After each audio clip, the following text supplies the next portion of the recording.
Sinabi ni Tatay Digong na hihiwalay na raw ang Mindanao sa Luzon at Visayas Mindanao sa gitna ng bangayang Marcos versus Duterte. Ito ang kanyang nasabi dahil daw ang Mindanao ay hindi umaasenso magmula sa pag-upo ni President Cory Aquino hanggang kay Erap Estrada, Pangulong Fidel Ramos, naging Gloria Macapagal-Arroyo, kay Benigno Aquino III, sa kanyang panunungkulan lang kay PBBM, na wala raw nadulot na maganda ang ating naging past president sa pag-asenso ng Mindanao. Grabe talaga to si Tatay Digong, no? Dahil galit na galit kay PBBM, gusto naman niyang ihiwalay ang Mindanao dahil daw gagawa sila ng sariling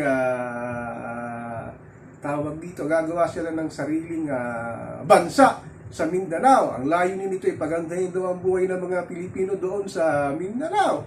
Sabi naman ng mga netizen, bakang maging Mindanao, Republic of China yung Mindanao dahil nga masyadong dikit si Tatay Digong sa mga incheck na kalaban naman ng ating bansa.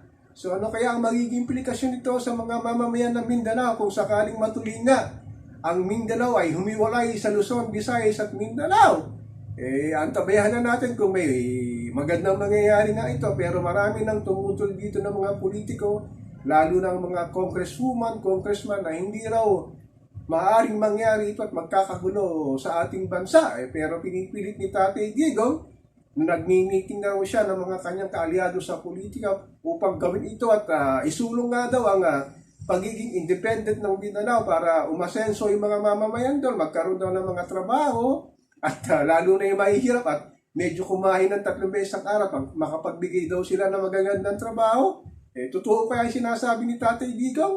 Ako po si Papa Ken, patuloy po ako magmineral, magmamatya kung magiging independent nga ang Mindanao, magiging independent nga ang Mindanao at para i-separate ito sa Luzon at Visayas